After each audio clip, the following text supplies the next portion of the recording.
Bismillahirrahmanirrahim.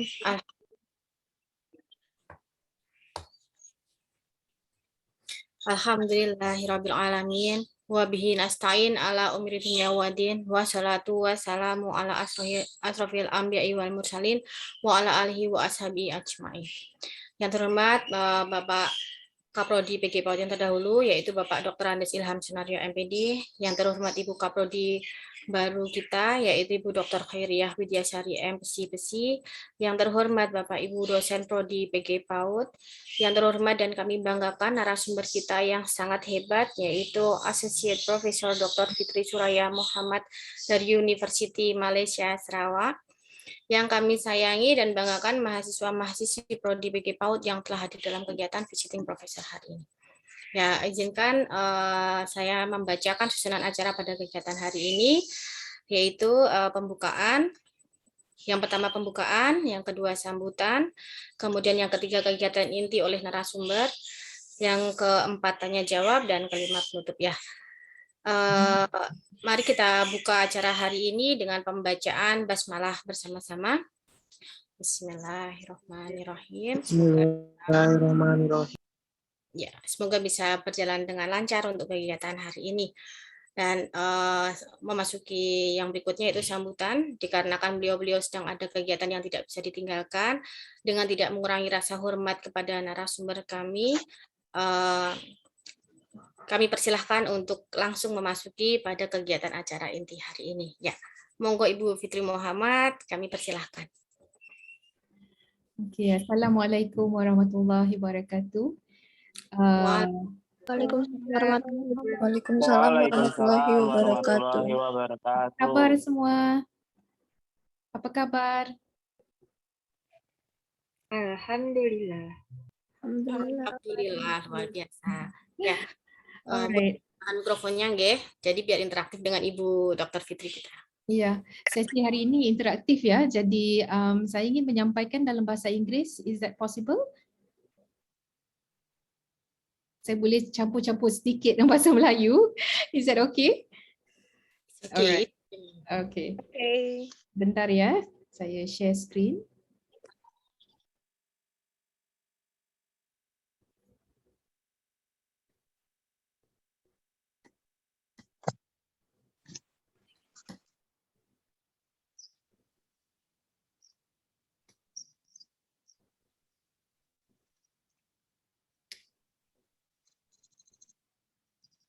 Okay. So tajuk yang diberi kepada saya hari ini, the topic that I was given to speak with you about today is gamification for early childhood education innovation. So I'm very happy to be here. And I am very honored to have been called to speak with all of you. I'm super excited to know what you are thinking, because I know being student teachers, there's a lot of questions that you have in your mind probably right now, about how can we become the best versions of teachers that we can be. So there's a lot of uncertainties obviously right now, because of the COVID, because of the lockdowns. People are worried about the vaccines and all. Jadi kita ambil masa pagi ini untuk sama-sama lupakan seketika yang kita risaukan dulu. Jadi kita fokus kepada apa yang kita boleh guna untuk bina diri sendiri. Jadi hari ini saya nak share sedikit tentang apa yang saya tahu. Saya tak tahu banyak I'm not a early childhood education expert sebenarnya.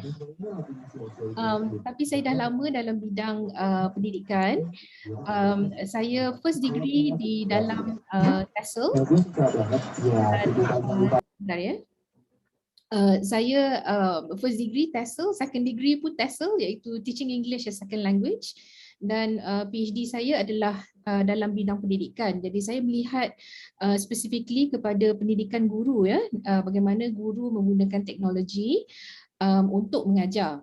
Jadi hari ini saya ingin berkongsi sedikit tentang apa yang saya dah buat banyak penelitian tentang gamification dalam learning. So di universiti saya, Universiti Malaysia Sarawak, kami ada satu gamification center where we do the research and development ya dalam gamification. Jadi kami amat excited ya untuk mencari new solutions, new interventions yang boleh membantu dalam meningkatkan kualiti pengajaran ya.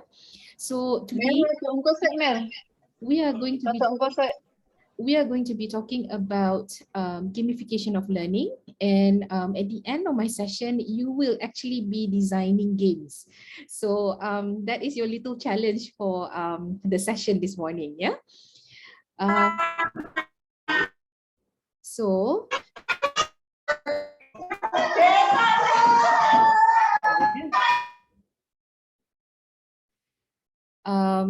so bila kita mengadakan sesi pagi ini, I hope that we will be able to work together in this session. First of all, allow me to talk about what you are expected to be able to do for this morning. Number one is to contribute. Jadi gunakanlah microphone if you want to talk to me. You can stop me if you have questions. You can raise your hands. Ada button di Zoom ini yang boleh angkat tangan sebenarnya kalau ada soalan and what have you Jadi chat box pun ada. Jadi kalau ada soalan yang nak ditanya, you can type it in the text box and then I will pick it up. So raise your hand and then unmute unmute yourself if you want to speak. And the second thing is we're going to mute everyone so that kita boleh elakkan background noise sedikit. Yang ketiga ialah to be fully present. Maksudnya saya mohon for the next 2 hours ni, insyaAllah 2 hours, kita sama-sama berada dalam space ini listen with an open mind and an open heart Jadi sebab kita nak belajar from each other. Bukan saya tak mengatakan saya pandai semua, tidak Saya nak belajar daripada saudara-saudari sekali daripada session ini. If you can turn on your camera so that we can see who you are. Kalau it's too much for you, then you can switch it off. Mungkin boleh switch on and switch off as we go along. We want to make sure that you are okay And the last one is that share the space. Jadi bila kita dalam ruangan seperti ini online, kadang-kadang kita terlupa masa yang kita ambil untuk bercakap secara online. Jadi mungkin rakan-rakan lain juga ingin bertanya soalan if they want to ask questions. Jadi be conscious about the time that you use, especially when you would like to unmute yourself and you want to talk, and so that we can give a chance for everyone to to say something during the session. So itu saja yang a little bit of guidelines lah untuk go through today So saya nak mulakan bukan dengan games sebenarnya. Hari ini saya nak mulakan dengan what do we understand about learning. What is it that we know already about learning. Jadi there are a lot of things yang kita dah I think baca from your courses. I'm pretty sure I was told that you have already learned about TPAC, you've learned about curriculum instruction, you've learned about how to use technology. You have learned about how to make learning happen in the classroom, particularly for early childhood education. Now, the model of schooling as what we know right now is actually based on these few assumptions, and these assumptions are the ones that have gone that has been used quite widely throughout the world. Number one, knowledge is seen as a collection of facts. Collection of facts, kita put it together, we put it in a book, we put it in some kind of a medium where people can just read and they will react to it. So itu yang dilihat sebagai knowledge. Knowledge. And then kita juga belajar tentang procedures. So bila kita belajar ni, dia dianggap sebagai satu practice yang mana kita cuba memahami bagaimana nak to become a master of the procedures. So the better you are, your skills, that means you are good in the procedures that you need to learn. So that is the conception about apa yang yang difahami sebagai ilmu, sebagai knowledge, ya.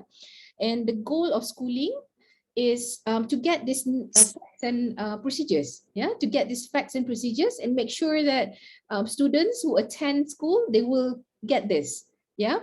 And then the next one is teachers know these facts and procedures.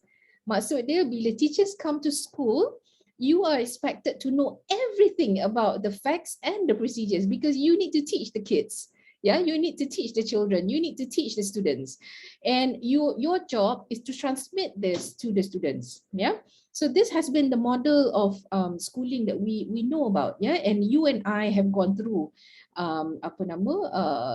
daripada pendidikan awal.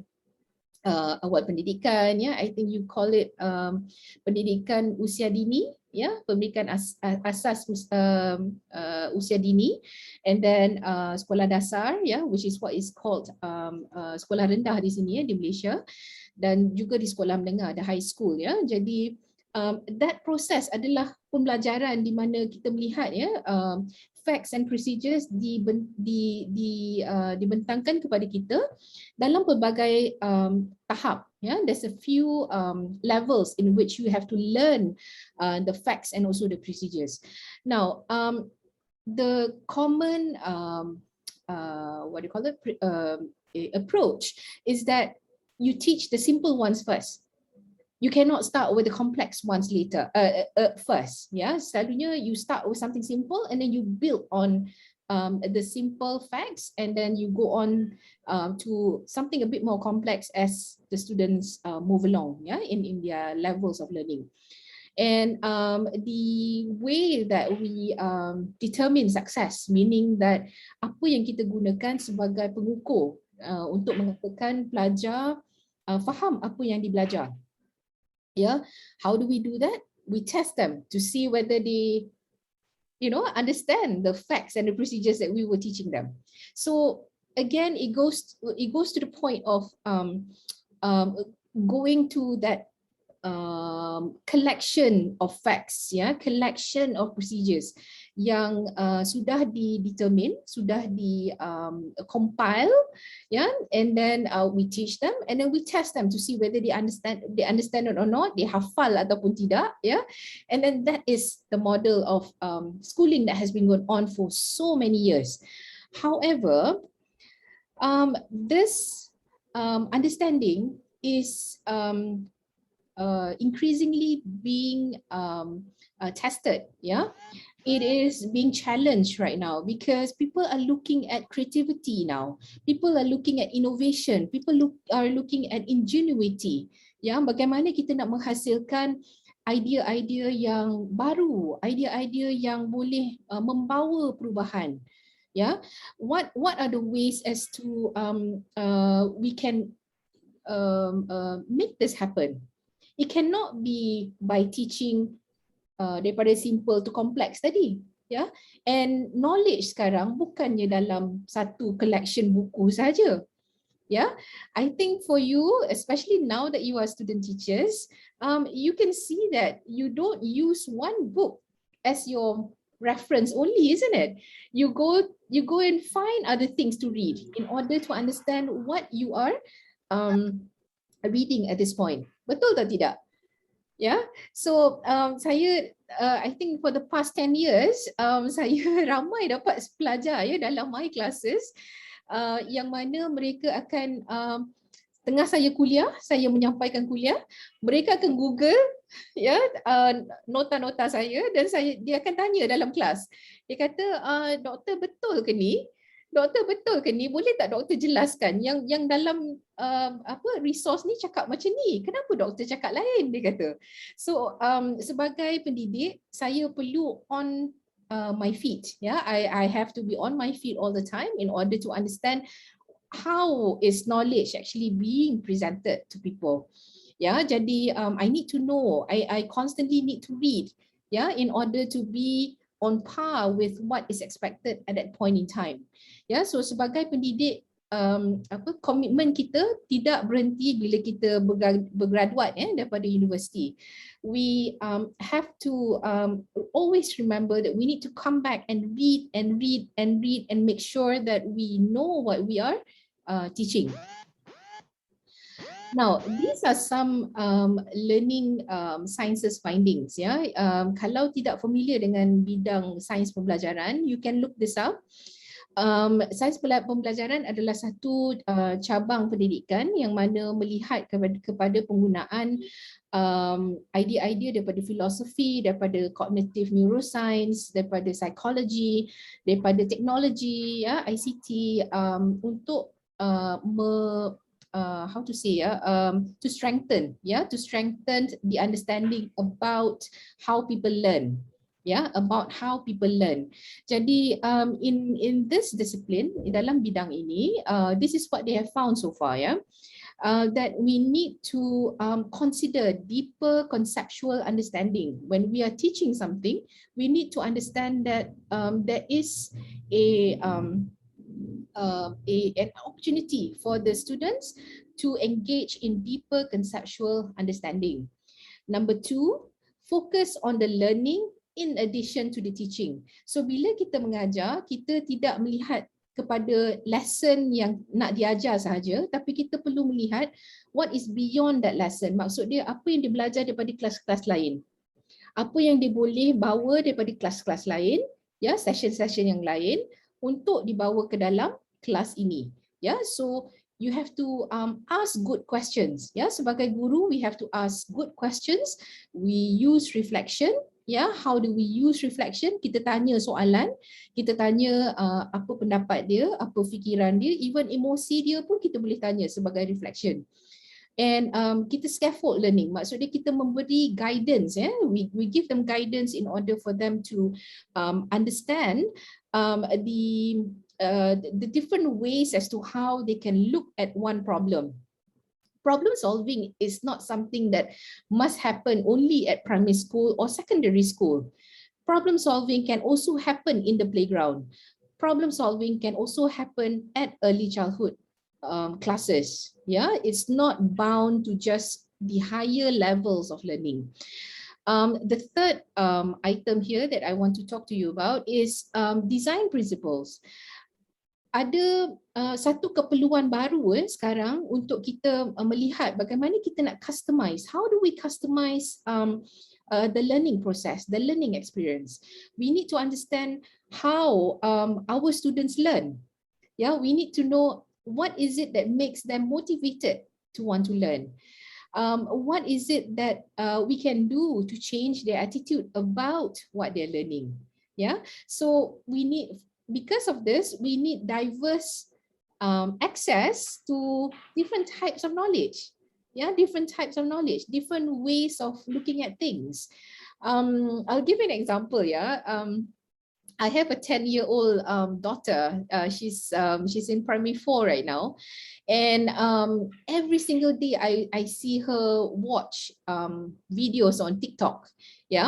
And she will give me summaries of what she's watching, and I noticed that she was picking up things that she talks with me in our private conversations, and then she sees the references that she picks up from TikTok, and then she would ask me back again and say, why do you say these things, Mommy? Have you ever experienced this and stuff like that? Which I think is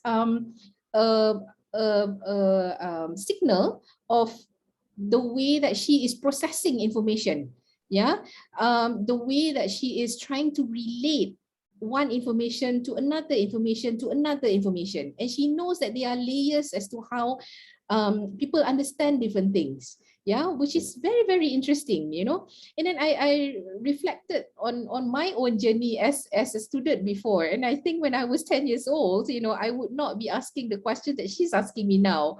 So these are the things that I think we will continue to see, in many, many more years to come. And as your age, your age gap between you and your student widens, yeah, the more effort that you will need to put in order to make sure that you can relate to your students.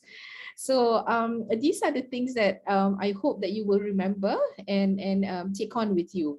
So 3 things, yeah, creativity, innovation and ingenuity. Creativity, ramai yang kata, oh kita kena lahir ya sebagai insan yang kreatif in order to become creative. Sebenarnya tidak, creativity boleh diajar, boleh dipupuk, boleh disemai ya.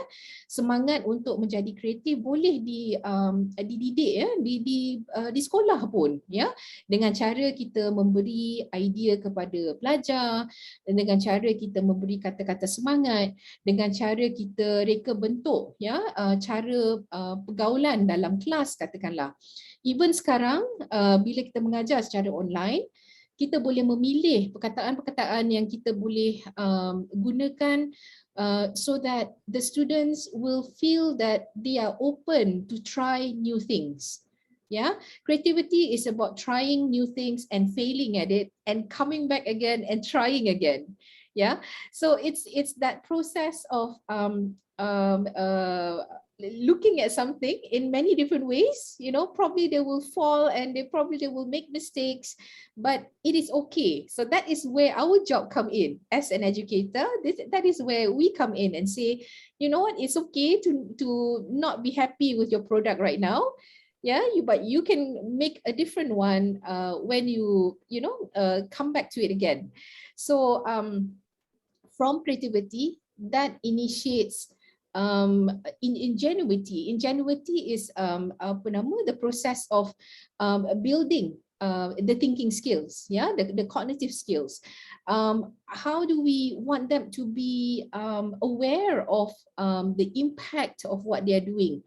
Cause and effect, for instance, is one very simple lesson ya yang boleh diajar, yang boleh dikembangkan untuk membina ingenuity. Sebab from cause and effect, students can actually calculate the impact of what they are doing onto something else. So from there, kalau kita lihat cause and effect ini sebagai satu problem, then we can diversify the problem to enable students to see how this problem can be can be addressed differently. Yeah, it can be addressed differently. It can be through conversations with other people. So this is where we can actually invite the students to talk with other people so that they can have sounding boards from other people. And the next one is innovation. Innovation ni selalunya satu proses yang diletakkan di belakang, because selalunya innovation ni berkaitan dengan produk, berkaitan dengan apa yang boleh dilihat, satu benda, satu item yang kita boleh lihat, kita boleh nilai to see whether it is bringing any new value kepada whatever that we are looking at. Now, innovation can be small little things. It doesn't have to be something which is too huge. It can start with something that is happening in the classroom itself. So how do we encourage innovation? The students, first of all, need to want to do something about that, in order to try out innovative ideas. Mereka perlu berasa safe, perlu berasa that they are able to experiment with ideas in order to come up with innovation. Ada soalan ke so far at this point? Ada yang sesiapa nak unmute and ask me any questions?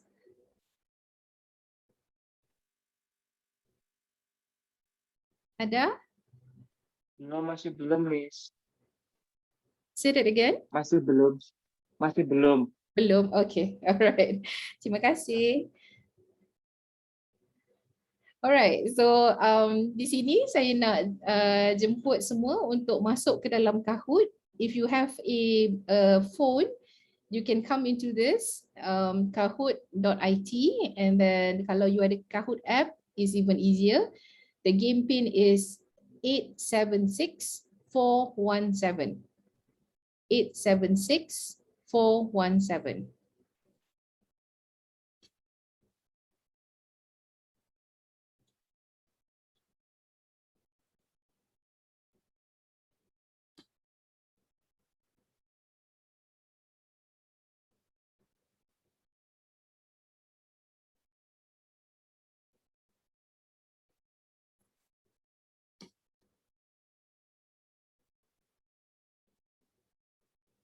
Okay, I see someone coming in already.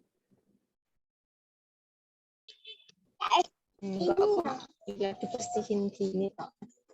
Bersihin. Sampai di dalam. Oh, enggak ada sama lagi. Halo, maskernya dipakai, Mas. Kok ditaruh situ? Ini tempat sampahnya. Tuh.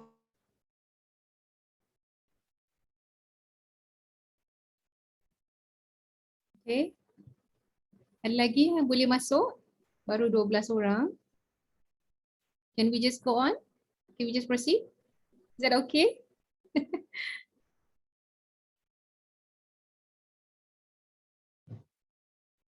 Alamak, makin kurang. 11 orang dah.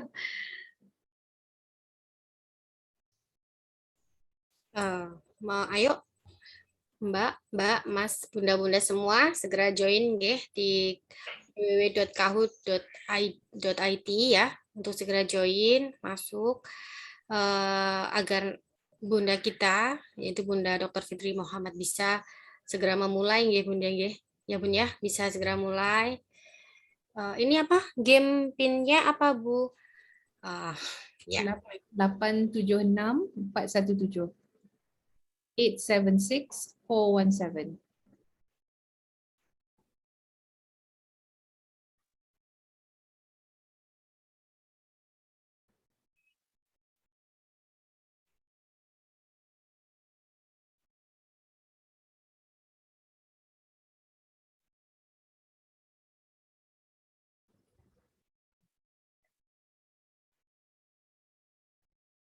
Okay. Sementara menunggu kepada yang dah masuk, maybe you can grab a cup of coffee or something.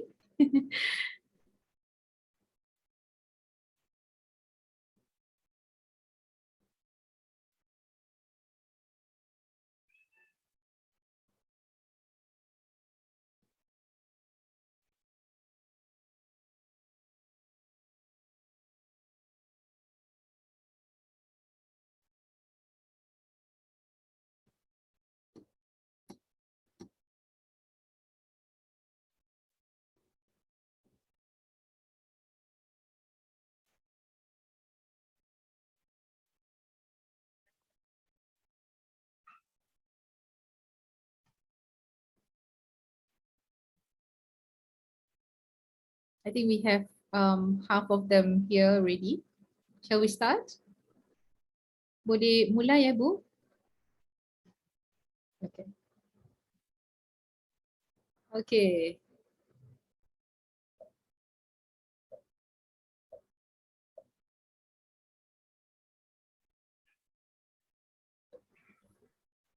Okay, the first question. The more children play, the more they learn.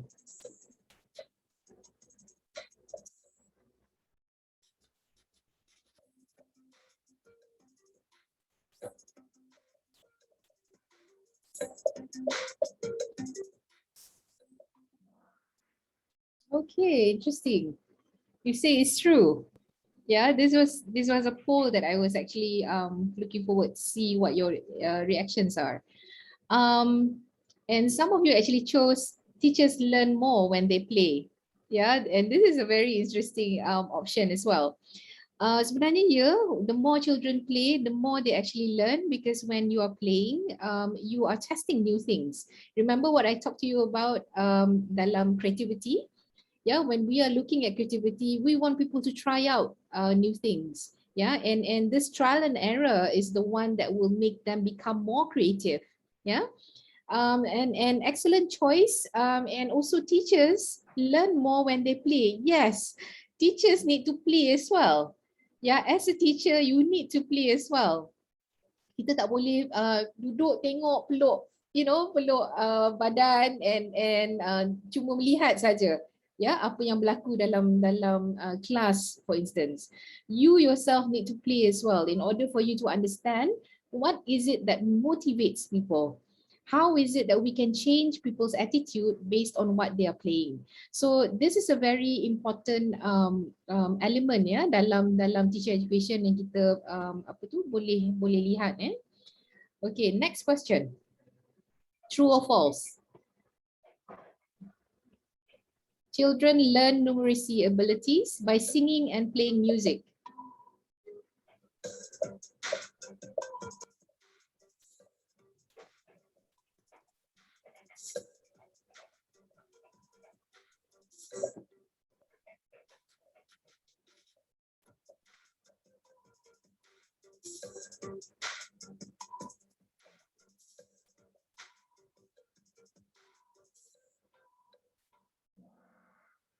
Yeah, betul. It's true.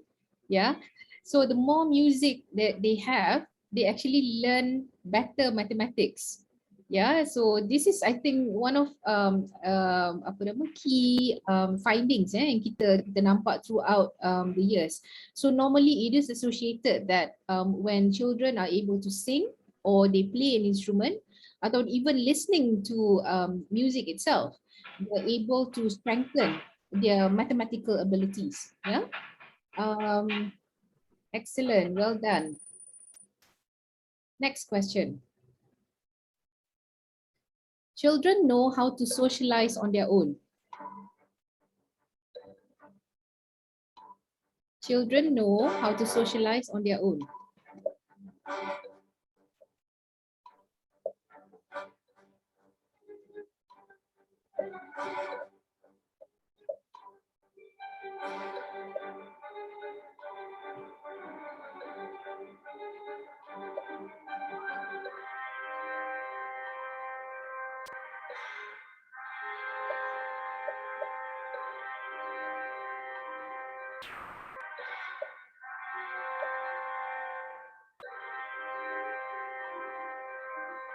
Are students able to socialize on their own? Think about it.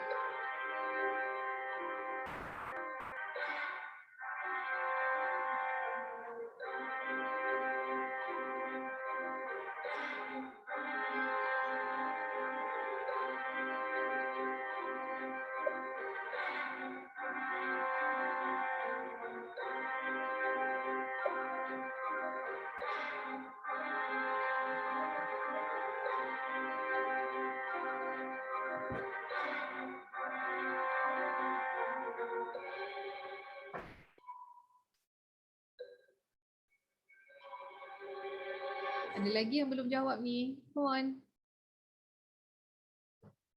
Okay, time's up. Okay, interesting. Most of you answered children have natural talents to socialize. Natural talent to socialize. Yes and no. Yeah, the answer is yes and no. Some children are born to be natural, yeah, because they are born extroverts and they are able to adapt with people, yeah. But most students sebenarnya, most children need a little bit of nudging, need a little bit of prompting from adults, need a little bit of encouragement from the environment in order for them to socialize. So socialization is a very important factor in learning, yeah. I think this is one of the reasons why we are very worried about remote learning as to what we are going through right now with the pandemic, yeah. Terpaksa belajar di rumah. The reason why is because nombor satu, we cannot socialize.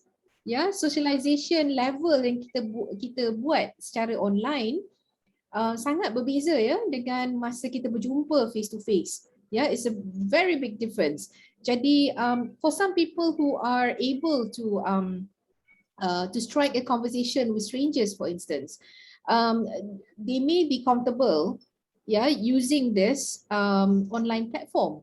Tapi there are a lot more people who are not very comfortable with this. Ya, jadi they might take a bit more time to want to do this, and especially when we are learning online, you know, now there is an option like you can switch off your mic, you can switch off your camera, and nobody knows you're there. Yeah, my children, when they are learning online, I watch them every day. Really, you know, they would have their laptop on and then they will be sleeping next to it.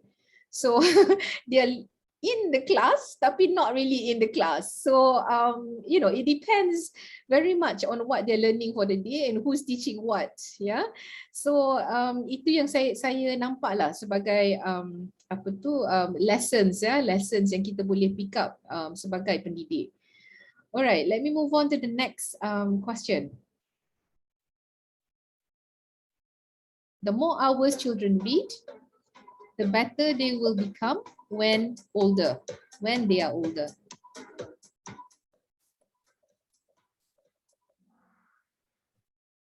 Oh, ini cepat ni jawab. Okay, playing is more important than reading. Interesting. I think most of you answered this. Yeah. And you agreed, a lot of you agreed with this as well. Yeah, the more hours they read, the better they will become. Playing is more important than reading is actually very true for early childhood education. Yeah, playing is actually a form of learning.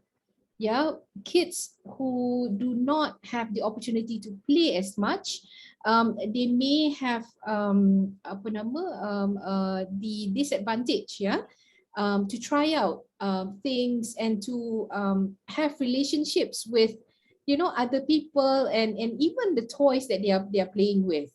Jadi that's why bila kita bercakap tentang early childhood education, we are looking at how we create this environment in which it is a positive, encouraging environment that allows children to explore their creativity. And by way of doing that is by playing, yeah, by creating games, by making them learn incidentally, yeah, through the playing of the games. Some of you actually chose reading is an overrated skill. Actually, reading is not an overrated skill. Yeah, it is an emphasis. Yeah, it is an emphasis. Dia memang diperlukan. Kita perlu membaca in order for us to be up to date with what is needed. Yeah. However, at the same time, we also need to understand membaca tu adalah seperti kita mendapatkan input. Ya, bila kita bermain, kita mengeluarkan output dia. Jadi kita mencuba ideas bila kita bermain.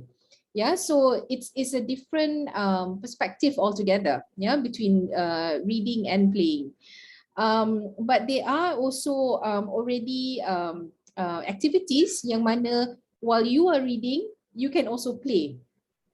If you look at recent books, yeah, storybooks right now that's already been published, you can actually look at how storybooks are designed for you to give your input to the storyline. Yeah, to give your input to the storyline, meaning that you can actually decide how the story ends. I'll give an example, like even if you're watching Netflix, yeah, there are some movies on Netflix, you can actually choose the ending. Yeah, you can actually choose the ending. So formats begitu sudah ada diterbitkan dalam bentuk buku, dalam bentuk novel. Ya, jadi ramai pelajar sekarang bila dia baca, they can actually contribute towards the plot of the story. So which is actually quite interesting. Yeah. Okay. Next question. True, false?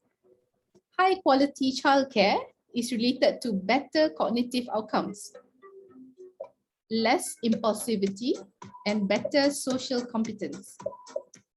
Do you agree or do you disagree?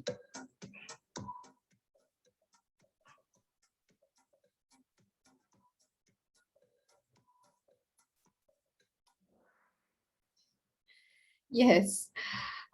This is actually a research finding. Ya, ini adalah satu research finding. Paper yang bercakap tentang ini saya sudah share ya dalam Wakelet link yang saya beri kepada Dr. Sri Kantuningsi. Jadi you can check with her. Ya, I've already given the reading material for this. So study ini melihat kepada 1,300 anak-anak ya, anak-anak kecil yang diberi environment in which they are positively motivated. Yeah, they are provided in this environment where the teachers make sure that they get what they need in order for them to learn basic literacy skills, but at the same time they're having fun. That space is safe. Yeah, that space does not threaten them. And they see that when the childcare, yeah, the presentation of the environment is provided for the kids, they watch the children grow, yeah, and then mereka melihat bila resultnya pelajar-pelajar ini would be able to perform much better in schools because they would have better cognitive abilities. Dia become less irrational, ya, less impulsive dan mempunyai social competence yang tinggi, ya, better social competence comparatively to children yang tidak mendapat childcare, ya, yang bagus. So yeah, so this is something that you guys can read up about, yeah. So this is the last one. What comes to your mind when you think about games for learning? Which sets what I'm going to be talking about after this. You can type your answer if you can.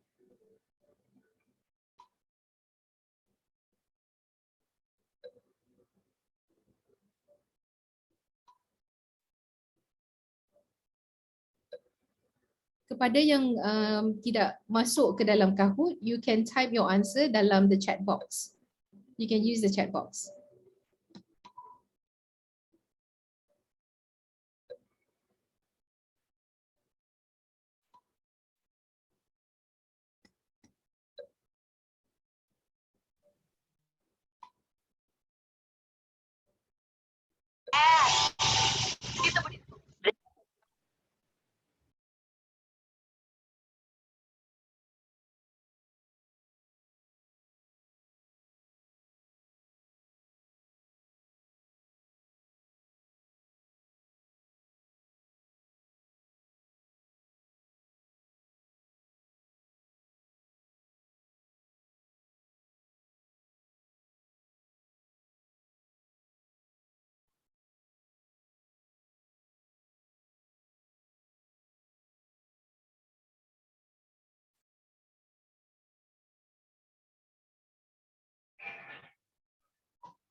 I lost the screen sekejap ya.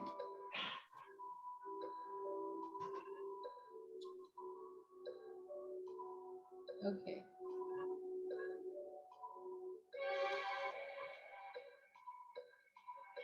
We got 13 answers so far. All right. Okay. This is all that you have written in the past 4 minutes, the time that was given to you. Yeah, when you think about learning, you think about the toys that you played with, yeah? You think about the emotions, like being excited, finding it fun, finding it interesting, yeah? It also helps some of you to quickly understand something when you're playing. Ya, menyenangkan memang ya. Ya, semasa kita bermain, kita rasa kita punya emosi tidak terlalu highly charged, ya. Tapi ini tidak benar kalau macam kita bermain sesuatu yang kompetitif, ya. For instance, kalau kita bermain games macam PUBG, ya, jadi mungkin itu memang high level anxiety semasa bermain. Tapi anak-anak muda memang tidak ni lah, ya, tidak bermain ini. Tapi what I'm trying to get at is that we all have our own perceptions of what we think games can bring to the learning process. Yeah, it gives us that idea that when we are playing, we can try new things. We can see new ways of looking at something. So it also, in the end, hopefully it will give a positive motivation, a positive environment for children to want to learn more. Yeah. So yeah, so the podium, the podium, Bima, number 3, Paulina, you're the second one. And let's see who's the first one. Alima, well done. Well done. Yeah, runners up Melinda and Maya. All right. Okay, terima kasih. Well done. Okay. I'm going back to my slides now.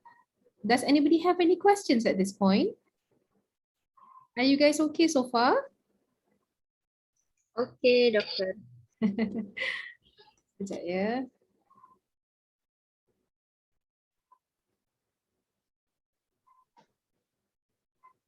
If you need to grab anything to drink, just go get it, yeah.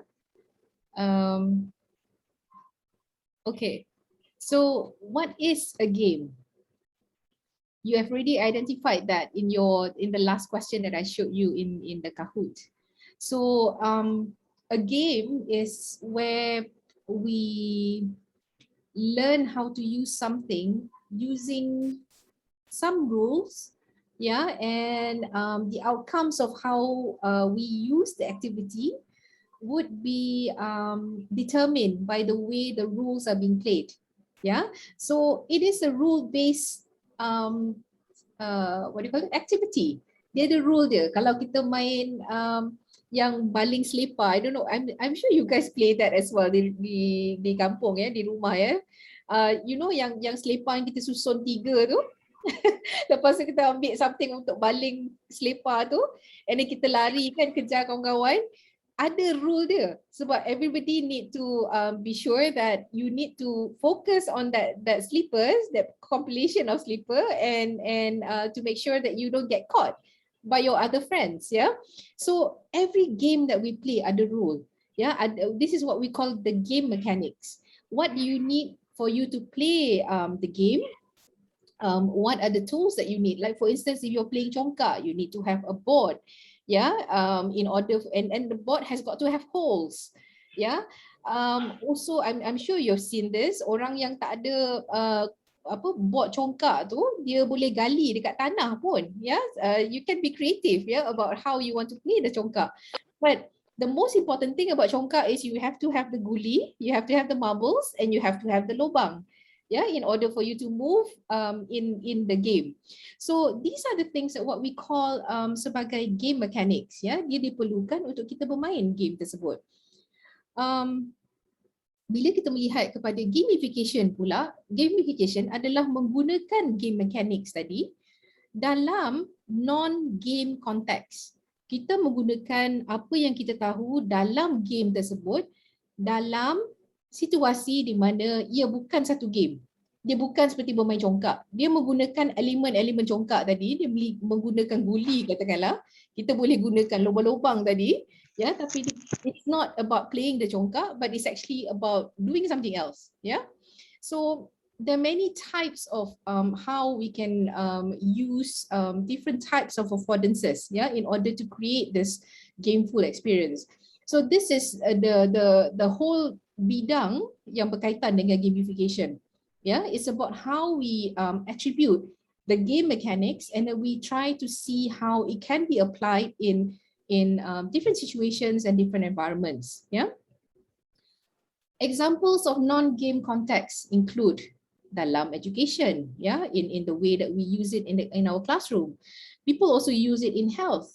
Yeah, there's a lot of doctors, before they actually meet patients, they go through this process where what do you call it? They try out the way that they will do certain procedures, yeah, with patients, but it's actually not a patient. They're using dummies. Yeah, they're using robots, they're using simulated play. Ada yang pakai AR sekarang, yang glasses tu, and then they imagine that they are in the surgical theater. Yeah, and they are not operating on real people. They're actually operating on something that looks like a person to them. Yeah, jadi mereka boleh practice as much as they can before they actually meet real patients. So that's why games in this context helps a lot of people dalam many ways. Fitness, for instance, those of you who are into fitness, if you're using the jump tu, the watch that allows you to track your performance, yeah, for the whole day, and when you go running, you will see that there are also game elements which is included in the watch itself, in order for you to get motivated to want to run again tomorrow, for instance. So these are some of the things that is interesting to see, because it allows us to try new different strategies, for instance, in running, or even when you're doing your fitness. Nutrition. Ya, nutrition pun sama, kita menggunakan different ways of how food is looked at. Now you have apps where you can take a photo of your plate, and it will tell you how many, how much carbohydrate you should take off from your plate. It's all in a game-like situation, yeah. Training, customer relations, human resource, team management, these are all about how to make people perform better. Yeah, and that's the reason why gamification as a training module is a very big business, yeah, in many developed countries. When we're looking at gamification, we are looking at also what we call tadi yang macam medical science. Mereka melihat gamification ni lebih kepada apa kita panggil sebagai serious games. Ya, serious games, sebab ini adalah untuk mereka do better in their professional service. Do better in the professional service. Tapi kalau kita melihat kepada playful interaction, ini adalah apa yang kita buat on our daily basis. Apa yang kita buat sebagai cara kita untuk bermain on our own. Maybe dia tidak melibatkan orang lain, mungkin ada, mungkin tidak, ya. But the play enables us to look at the different ways of how we interact with other people. Yeah, the elements that we use, either we use toys or actually there is a game on its own. Ada juga games yang tidak memerlukan anything physical. Like for instance, you play your Mobile Legend on your phone. Yeah, you don't need anything physical. It's just that you make sure that the app is on your phone, isn't it? So these are some of the things that we can read further, yeah, and I encourage you to read. Hello, those of you who want to do a little bit of research about gamification, you can look at Dieter Ding. He's very well quoted in the field. Dieter Ding, he's written many papers, yeah, tentang gamification. So all this game experience, game-like experience is determined by the way that we want to use it. How is it that we want to use this to ensure that it will become something that is useful for people, ataupun it could be, just for people to pass time. So yang bawah sekali ni adalah yang for games which is non-purposeful, macam Candy Crush. Kita main, bukannya kita nak dapat apa sangat pun, dapat point okey lah, dapat banyak kan, tapi we are not hoping to get like money or gold from the process of playing. So these are the things that we can we can play on our own time. But if you look at the other bits here, like for instance serious games, ini memang akan membantu dalam career development for instance. Tapi apa yang saya nak tekankan di sini sebenarnya adalah lebih kepada gamification, apa yang kita boleh buat dalam classroom yang akan membantu kita untuk memberi option dalam cara kita mengajar dalam kelas. So these are some examples. I just collected some examples for you so you can see serious medical games. Even those of you, I don't know whether di Indonesia ada Shopee tak? Do you have Shopee in Indonesia? Ada Miss. So kan bila beli kan you boleh like shake and dapat points kan? So all that is game-like elements yang diletakkan supaya bila you beli tu you happy, dah dapat barang, dapat points, So all these things are actually everywhere now, everywhere. So these are the different types of preferences antara lelaki dan wanita. Male usually would prefer games which has spatial three-dimensional puzzles, something yang lebih konkret. Boys would prefer that. Boys suka trial and error, trying new things, breaking up things, putting things all together again, competition elements, destruction, nak memecahkan something, boleh. Like macam kalau kita bagi Lego blocks for instance, boys akan like to put it together lepas tu pecahkan. And then mastery meaning that ada macam levels of competition yang dia boleh get through in order to win something. Girls pula, females, prefer dialogue or verbal puzzles. For instance, macam Scrabble. Kan yang kita kena cari huruf kan, and then to make a word. These are the things that girls are more inclined to want to play. Learning by example. Bila example tu dah ditunjuk, lepas tu dia akan ikut, for instance. So that is also another type of games yang female would prefer. Real life situations, nurturing, yang ada element of nurture. I don't know whether you all know this. You know the Tamagotchi? You all pernah dengar Tamagotchi? Pernah. Tamagotchi. Tamagotchi. Pernah dengar tak? Pernah main tak? Pernah Pernah. You have to jaga kan the Tamagotchi Iya. Harus menjaga keseimbangan. Jadi tiap hari kena check kena jaga That is widely popular for girls. Yang paling ramai ada Tamagotchi ialah the girls, because it makes you want to nurture the object in the game. And those which is related to emotions, sebab kita rasa macam kita connected to the game itself.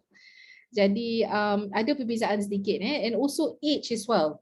Dalam age 0 to 3 suka toy. Saya ingat lagi masa saya belajar dulu, a friend of mine actually just had a baby and he's a medical doctor. And baby baru lahir, lepas tu the first thing he asked us was that what toy shall I buy for my baby? You know, this is some of the things, and I'm not too sure whether you have learned this, but when babies are born, until they are about 7-8 months, they cannot really see color. They cannot really see concrete objects because their eyes are not really focused yet. Yeah, jadi if you buy very colorful things pun, they would actually appreciate it much later in their life rather than during when they are baby. Yeah, jadi they see black and white really. Yeah, babies when they are born. Jadi tapi it attracts them. Surfaces attracts babies. You know, so when you have things yang have different surfaces, yeah, you can get them to try that when they are much smaller, like for instance dalam 3 bulan ke atas, yeah, 3 bulan ke atas. Tapi anything you know lower than that, macam kosong ke about 3 bulan, actually tak ada, I don't think there's a toy that actually fits into that that age, yeah. Tapi ini adalah yang saya tunjuk dalam slide ini adalah by years, ya, 0 to 3 years old. So memang toys sangat di appreciate lah, ya, oleh children, ya, especially those below 3 years old. Dalam umur 4 hingga 6 tahun, dia more interested in playing more games. Yeah, the games become more social. They want to do things with their friends, or they want to try out games yang ada rules, for instance. Yeah, 7 to 8 ini dah di sekolah, ya. The age of reason, maksud dia akan menjadi very interested to try game playing. Yeah, and then 10 to 13 adalah the age of obsession.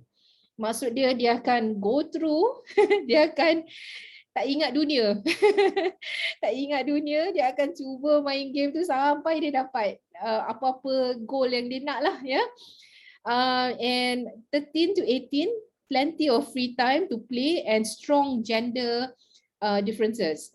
Ya, jadi di sini kita boleh melihat dia punya pemilihan choices of the games akan bertukar. Yang boys akan memilih certain types of games saja, and the girls will choose you know, something which is a bit more nurturing towards their gender. Ya, jadi tapi ada juga yang macam sekarang saya nampak there's a lot of role playing yang role playing games yang girls actually love to play.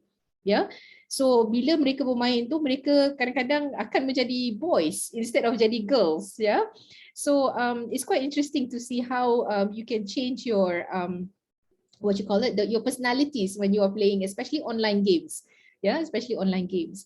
So 18, you play less than teenagers. Yeah, obviously masa ni dah start masuk university, dah dah start belajar, mungkin dah bekerja. So your preferences of things maybe would be different. Yeah, 25 to 35, looking at professional life, less time to play.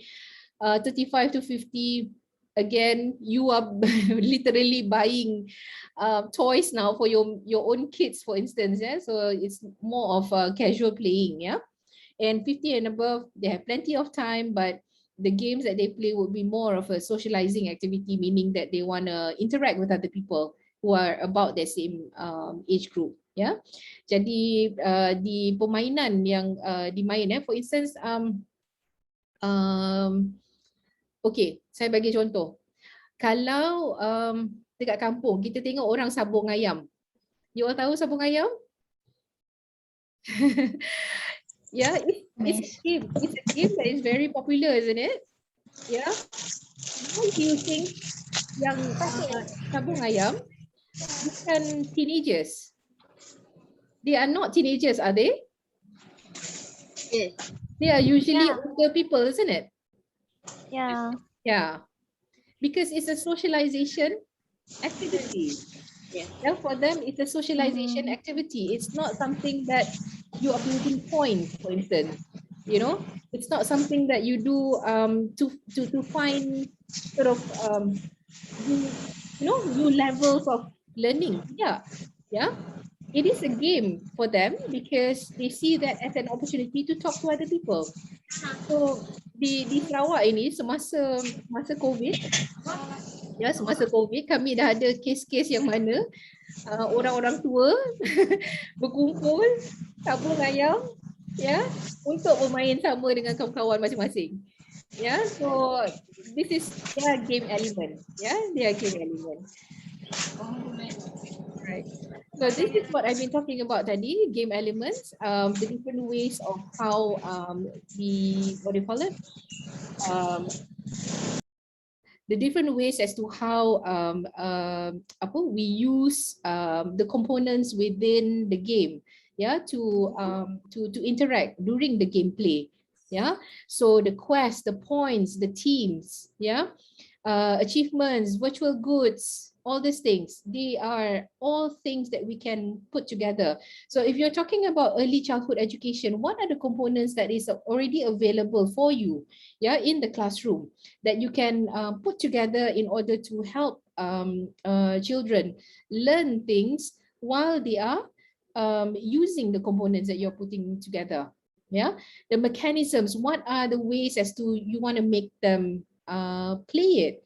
Are you coming up with a challenge, for instance? Are you making it a competition between them? Or are you making it as a collaborative activity, yeah, with different children? And the dynamics ni adalah kiranya macam the plot lah, ya, the jalan cerita. Bagaimana kita nak membina idea tentang game tadi. Adakah kita berkata kalau menang, if you win, you will be able to save the princess from the tower, for instance. I'm just giving an example. So the way that we present the game has got to relate to something, yeah, to make the game believable for the students to play, yeah. I'm going to show you how to do this in a bit, yeah. So these are typical game elements that we normally would use. Leaderboards, we can have like a little board to indicate, yeah, siapa menang apa hari ni, yeah. Achievement badges, maksudnya you can create your own badges to say that okay, you've won 3 points today in our class activity, so you can keep this. Yeah, so you can do virtual badges now. There's a lot of templates out there that you can use. And progress bar, di mana you boleh lihat how far the progress that the students are making in the what do you call it, the bar, sorry, in the game itself. Avatars is the different characters that is created, yeah, for the kids to assume. There are many ways as to how you can assign these avatars. Are you guys familiar with Class Dojo? Do you know about Class Dojo? Pernah dengar tak? Classdojo.com. Not yet. Not yet. Okay. Not yet. Okay. Nanti you try Google and find out. Yeah. Class Dojo is a very Okay. it's a very nice what you call it, learning system for you to assign your class, yeah, assign your class to certain tasks and that they can do online, and you can actually create the avatars for them for every child in your class. So that is a very interesting way as to how they can actually see their own progress while they are learning with you. Yeah, so check out Class Dojo, yeah, because it's quite interesting. Virtual currency, kita boleh menggunakan apa yang banyak actually template tentang virtual currency ni. You boleh gunakan ini sebagai points, ya, yang akan dikumpul. They can collect these points and they can probably exchange it with something at the end of the class or at the end of a month, for instance, yeah. Challenges. How are you going to challenge the students when they have gotten to a certain level? How do you want to create the challenge? And then what kind of rewards that you want to make available for them, so that kadang-kadang bila ada reward, the students are excited to want to do more. Yeah. So these are some of the things that you can start to think about. So different types of gamification would work with students. So you have to ask yourself, adakah gamification ini adalah untuk meninggikan motivasi? Adakah ini purely untuk create fun? Ya, mungkin tak ada points pun tapi nak buat benda tu jadi fun, ya, the activity becomes fun. Ataupun dia memang untuk menyampaikan sesuatu yang akan dipelajari. Ya, something that there's a content that you want them to learn. Ataupun you're looking at something which is trending. Maksud dia other people are also using it and therefore you want to incorporate that into your lessons, the way that you are doing your lessons right now. Example, right now, what is going on in Japan? Do you know what's going on in Japan right now? What's the biggest thing that's going on in Japan? Can somebody unmute and tell me? Tokyo Olympic. Tokyo Olympics, yes, correct. Now, Tokyo Olympics, Indonesia dah menang kan, Pingat? Yeah. Medali. I Ya, remember. Yeah. Ingat. Jadi kita boleh gunakan inspirasi daripada Tokyo Olympics, ya, untuk digunakan dalam kelas. Yeah, why not? Yeah, because that is something that is trending right now. So you can bring the theme of the Olympics into the class. Yeah, and gunakan and you can even ask them to cuba run, katakanlah, you know, the 100-meter run dalam kelas. Kita tak payahlah buat 100 meter untuk anak-anak kecil kan, kita buat macam 10 meters pun cukup lah, ya, tapi kita panggil 100-meter run, you know. So you can actually do that in your class. So that is a way to gamify the process. So siapa yang menang, they get a medal, you know, they get a medal. So they will be excited because they can relate to it. It's something which is trending, yeah. So yeah, so this is more about the gamification as a theory. So a lot of siapa yang ingin mendalami ilmu gamification ni, saya suggest you might want to read about the flow theory. Yeah, I don't want to explain too much here. It's going to take I'll probably need another 3 hours, Ibu. So the flow theory ni agak panjang, ya. So if you want to know more about it, you can start reading about it. Especially I think bila you are doing your maybe final year projects, yeah, and you want to do on gamification, mungkin ini adalah satu rujukan yang boleh digunakan nanti, ya. Thank you. Okay, the success in gamification. Masih harus kita jalan. The success in gamification normally is driven by these things, ya. Nombor satu, dia kena capture. It has to capture and retain the learner's attention. Yeah, it has to retain the learner's attention. So the learners become motivated to want to learn. Number two, it has to have elements where it challenges them. Ada elemen di mana they have to actually work for it. Yeah, they have to work for it in order to get something, in order to get points, for instance. The third one, it engages them and entertain at the same time. Maksud dia, they're not just in it because they want to get the points, they're actually learning from it, but they're also having fun. Yeah, they're also having fun while they're doing it.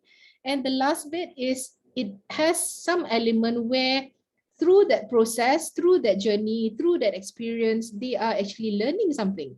Yeah, that the experience is actually teaching them. So you have to make sure that if you are planning for this, yeah, if you're planning for this, find out how is it that you're going to accommodate these 4 elements into your gamification environment. Yeah, how is it that you're going to put this together? So gamification is actually everywhere. Yeah, semua orang, banyak orang pakai. Yeah, so these are some examples yang pernah digunakan di university. Yeah, dalam course requirements, you can change your course requirements to become game objectives. Yeah, course regulation, you can call it as game rules. Ini idea untuk Dr. Sri kata Nangsi, you can actually change this to become your your way to present your courses after this. Assignments, you can call it challenges. Yeah. Grades, you don't give them grades ABC tapi bagi points. Yeah, so you can do that. Yeah, and passing the course means that they are winning the game. Yeah, so an example of this, ini example daripada apa tu, my friend. Oh, yeah, here. Okay, can you see this? This is actually done by one of my colleagues. He used to be my student and now he's teaching with me in University Muhammadiyah Sarawak. He's teaching English, so he came up with this map, ya, untuk mengajar bahasa Inggeris, ya. So this is a quest. So students will go like from here. Di sini mereka akan bermula di sini di Harbour for weeks 1 to 3. Lepas tu they will go to a cave weeks 4 to 6. Ya. 7 to 9, week 7 to 9 mereka akan buat quest di sini pula. After that they go to the waterfall and the last one is the castle. So you can imagine already the students are quite excited to come to his class because all of their materials are built around what are the things that are available here in these different spaces. You see my point? So it takes a bit of planning in order to make it happen. So maps like this actually is quite interesting, yeah, to get students to actually learn the language, but at the same time they are having fun, yeah, solving problems in different situations here on this little island. Yeah, so when you are designing games, think about what you are familiar with first. Yeah, what games are you familiar with first, and then don't bina sesuatu and then you're not sure what is it going to teach. Yeah, badges without purpose katakanlah. Yeah, points without a purpose. Bagi points tapi apa guna? Yeah, and then you try to gamify everything. So jangan, try not to do that. Yeah, so it's actually remember, do not. Yeah, so do not design the game first. So ramai orang tanya saya, do I have to choose what game is it that I want to start with? You know, tidak. You start with what you want to teach first. As a pendidik, kita punya goal adalah untuk menyampaikan apa yang kita nak ajar. Ya, jadi kita start with our learning outcomes dulu. We start with our learning outcomes and then we decide what game we want to play, we want to design. Ya, and then kita pilih lah, ya, apa yang kita nak buat. And then what kind of rewards that we want to have, what components do we want to use, what rules do we want to use, yeah, and then try not to overwhelm. Jangan terlalu banyak, yeah, jangan terlalu banyak. Jadi it becomes lost in the process, if you will, yeah. Okay, gamification in early childhood education is something that is, I think, quite interesting to explore. I think play is already there in your curriculum, and that you are already aware that play-based learning is very important dalam early childhood education. The 4 success factors, yeah, to make sure that we want to achieve is that we are strengthening the children's skills, yeah, particularly in the way that they pay attention. In the way that they pay attention, the way that they engage. How do we make sure that children can actively engage? Yeah. How do we enable them to give feedback? Because feedback is a skill. Yeah, feedback is a skill. Cara kita didik anak-anak untuk menjawab soalan, untuk memberi kita maklum balas. Ya, untuk memberi apa dia yang mereka fikirkan. To share what they are thinking, yeah, and also to consolidate, yeah, to consolidate, meaning they dah go through, they've already gone through the experience. What can they say about that experience? Maybe you can ask them to give stars, for instance.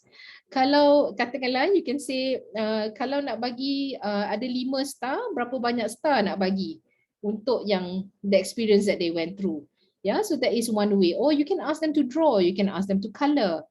maybe red represents, you know, the smallest rank, and blue is the highest rank, for instance. So they can use colors to express their consolidation process. Yeah, bagaimana mereka consolidate what they're learning. So so now this is your turn. I would like for you to try to create your own games. Yeah, so this is the flashcard game. Kita akan I'm wary of the time right now. Udah 11:30 di sini, 10:30 ya. Are we okay on the time? All right. Never mind. Okay. This is good if you can play with a person next to you. Tapi kalau tidak boleh, it's okay. You can do it on your own. So there will be 2 cards that will appear on the screen. Yeah, satu card is the game inspiration. Another card is a topic. So your mission is to create a game in 1 minute. That means there's only 60 seconds. So saya akan bagi timer ya. So the first 2 persons yang akan angkat tangan, unmute and akan explain apa game yang mereka buat akan dapat hadiah. Okay? Boleh? Boleh. Okay, kita cuba dulu. Okay. Kita buat cubaan dulu. Okay. Ni cubaan dulu ya. So example, hide and seek. Hide and seek. Dan the topic card ialah you nak ajar tentang shapes. You want to teach shapes. But the game is hide and seek. Hide and seek. Okay, 60 seconds from now. How would you create the game? Tulis dulu and then angkat tangan when you're ready. Ya. Silakan kalian merancang. Mohon izin ya Ibu. Mohon izin Ibu untuk explain again. Ya. Akan merancang kira-kira akan mendesain seperti apa untuk game hide and seek ini gitu. Setelah sudah nanti bisa raise hand and explain to Mrs. Fitri Muhammad. Okay, let's right now.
Okay, tamat.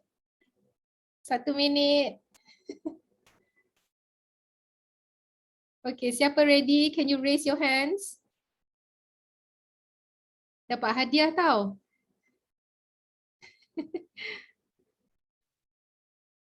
Come on, raise your hand, angkat tangannya, kemudian ceritakan.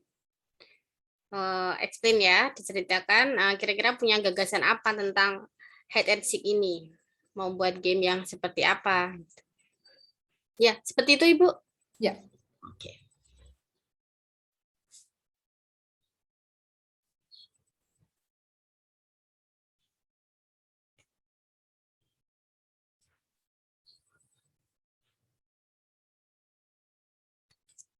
Ada? Ayo, come on.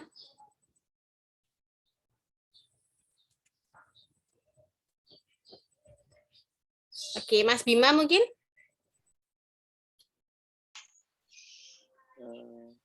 Sebentar, Bu. Oke.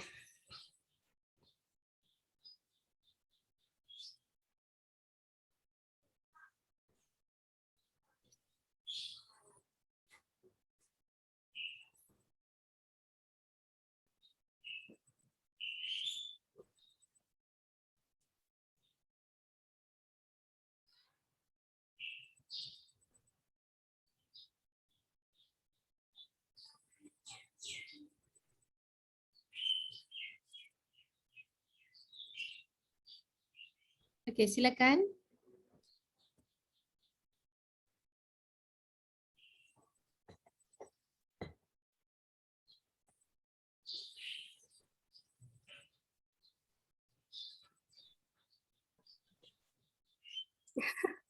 Bu, Ya, izin bertanya boleh explain pakai bahasa Indonesia. Boleh. Susah jelasin kalau panjang-panjang. Okey, sekejap.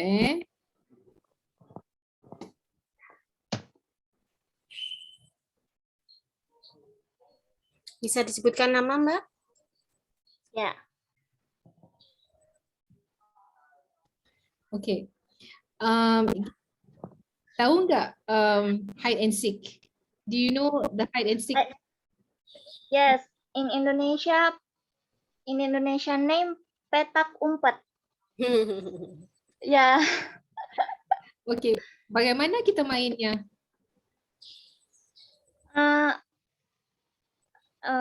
I explain with Indonesian language. It's Boleh. okay? Boleh. boleh. Silakan. Boleh. Silakan. Oke, perkenalkan nama saya, my name is Ramadona Aditya. You can call me Ramadona. Jadi saya mau bercerita tentang petak umpet ini atau hide and seek.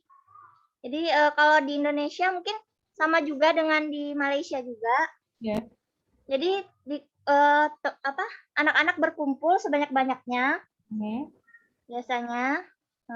Terus semua anak kalau di sini nyebutnya apa ya? Gambreng sih. Bu Katan apa ya kalau Hompimpa. Oh ya, Hompimpa, Mbak. Ya, Hompimpa. Hompimpa. Ya. Menggunakan Sampai nanti ya menggunakan tangan. Ya. Jadi sampai tinggal 2 anak nanti, kemudian 2 anak yang tersisa itu harus sweet, aduh sweet lagi nih.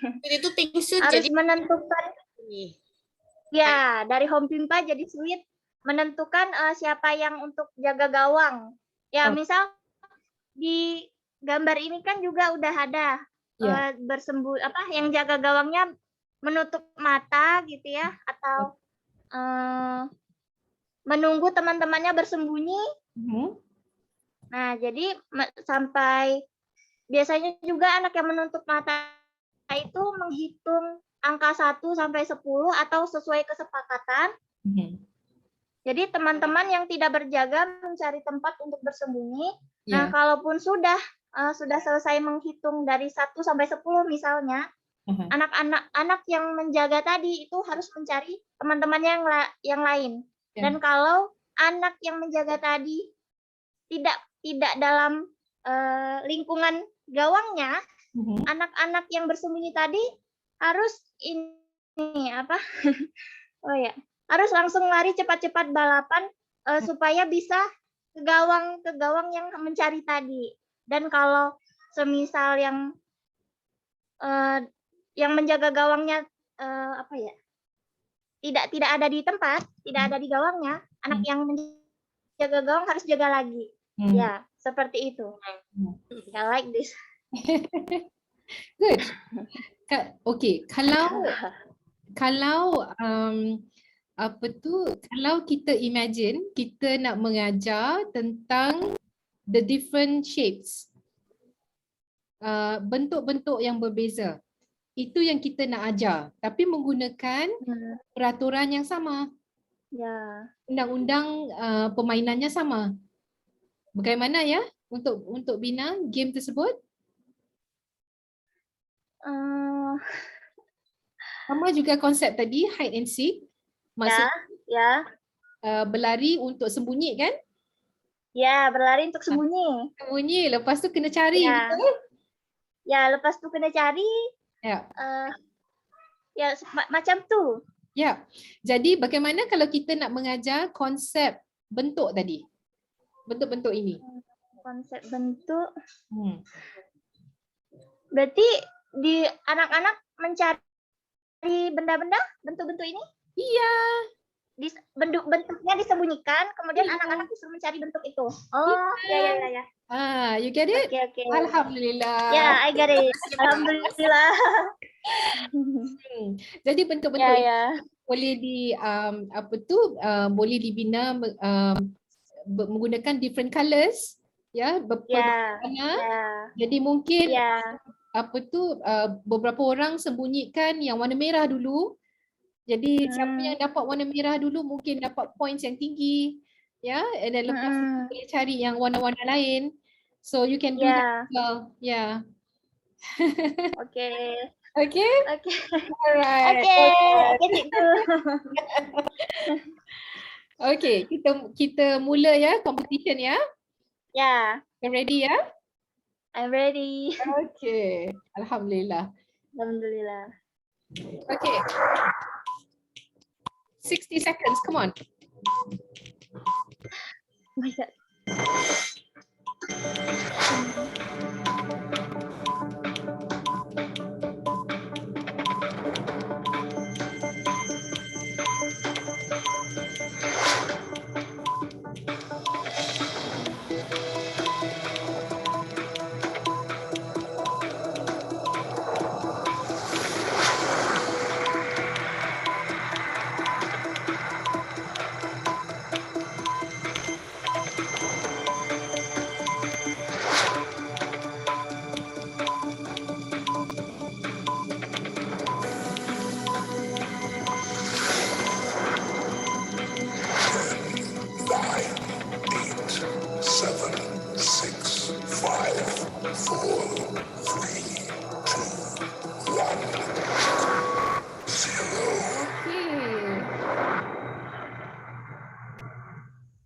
Tamat. Siapa nak cuba? Pictionary tahu enggak? Game Pictionary. Kita kena lukis. Gambar-gambar? Ya. Tahu ya? Ya, Miss. Tahu. Tahu, Cikgu. Topik ini adalah barang-barang yang di kitchen, di dapur. Ya. Kita nak mengajar barang-barang yang di dapur. Ya? Ya. Bagaimana kita nak mengajar ini menggunakan game Pictionary? Siapa nak angkat tangan? Bima.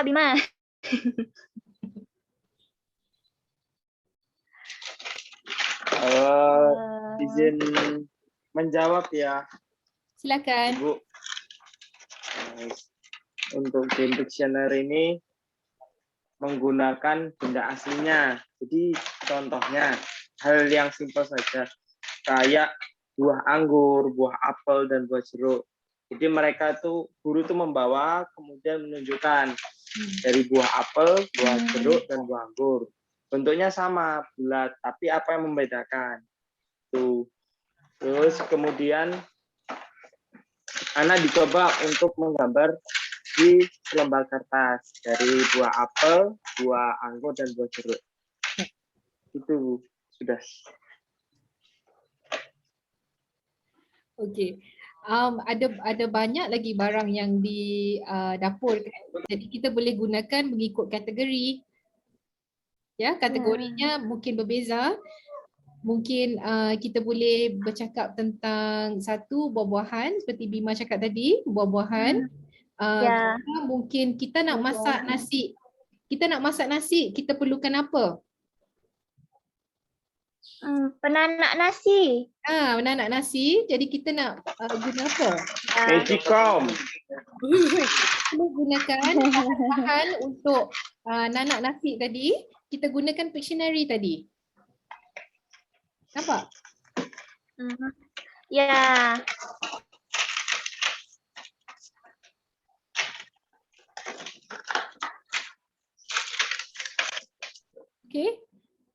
Okay. Alright. Ada lagi yang nak beri game idea yang lain? Kita buka peluang. Ya, silakan. Bu, saya lagi Bu, Ramadana lagi. Ya. Kalau macam cooking class seperti itu, cooking class? Boleh. Boleh. Coba terangkan. Jadi guru atau pendidik sudah menyiapkan macam-macam alat main masak-masakan, alat bermain seperti apa ya? Seperti atau mungkin sayur-sayuran, membawa sayur-sayuran asli untuk dijadikan masakan. Biar anak bermain itu gitu, Bu.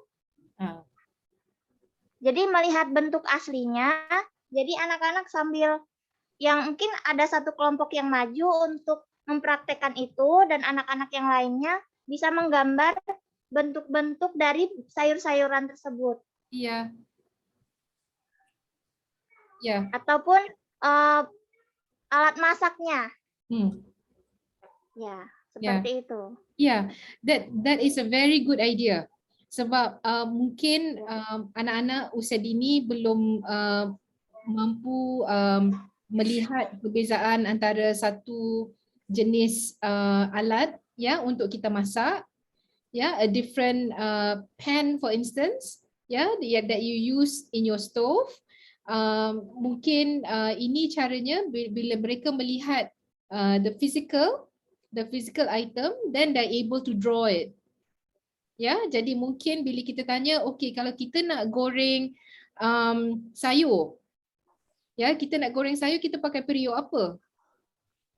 You see what I mean? So it can be a game. So you have different types of equipment that you have in your kitchen. You show it to them first, and then they might be able to relate to say, okay, this is the one that we will use in order to prepare for something. Does that make sense? Ramadona? Ya. Ya, Cikgu. Ada lagi kawan-kawan yang nak tanya? Nak share idea?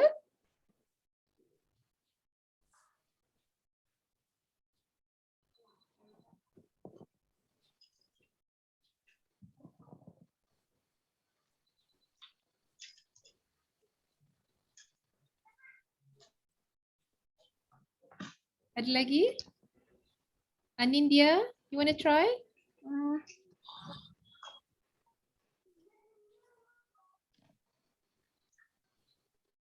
You are mute right now. I mean Pictionary kan itu menggambar ya. Ya. Bisa melalui tebak gambar. Jadi guru menuliskan nama alat masak. Guru menunjukkan gambar alat masaknya, lalu dari peserta didiknya mencoba menjawab dari pilihan yang diberikan. Misal kompor mungkin diberi pilihan jawaban A sama B, yang A itu kompor, yang B menyebutnya mungkin panci. Jadi dari peserta didiknya menjawab melalui pilihan tersebut. Bagus tuh. Jadi mereka melihat dulu sebelum melukis ya. Jadi sebab Pictionary ini adalah berkaitan kita kena lukis. Ya, mungkin dia lihat dulu objeknya dan lepas itu dia akan melukis. Ya, terima kasih. Okay, are you ready for the next one? Round 2? Yes, of course. Ready. Okay. Ya. Oh. Bentar Mbak, bentar. Masih 1 menit Mbak. Masih lama Mbak. Sek.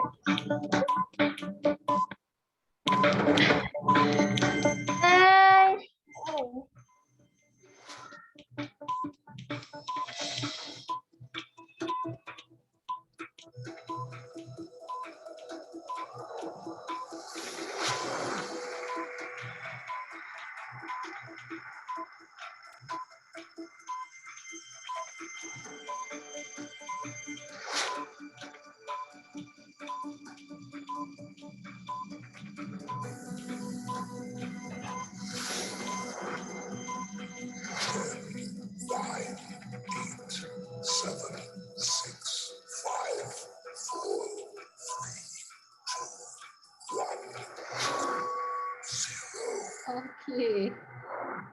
Masa tamat. Musiknya membuat greget ya, Bu. Membuat semakin Bagi debar cukup di sedikit. otak. Ya.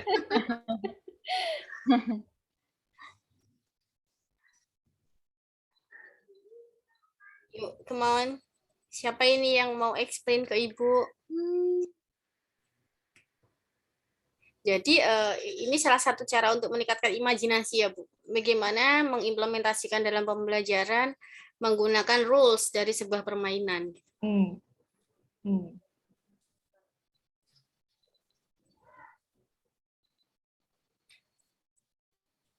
Come on.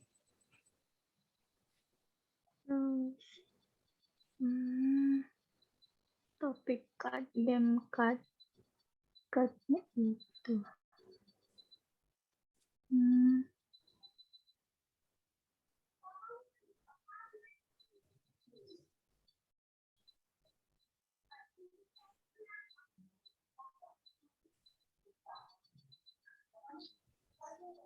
Siapa lagi yang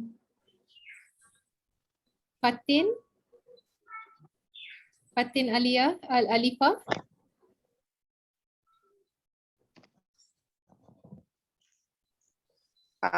Sorry. Ya. Silakan.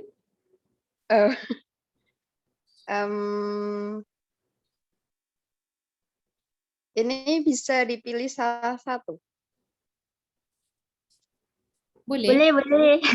Oh, ya. Topic card itu kan seperti apa? Proses of something gitu.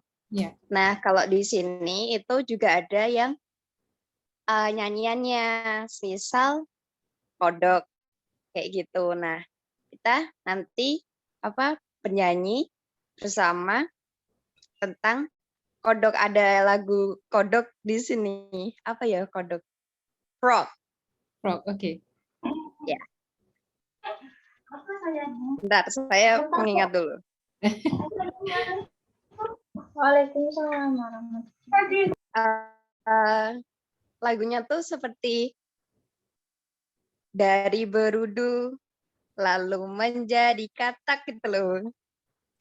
Bukatan tahu ya? Coba diteruskan sampai selesai coba. Bentar.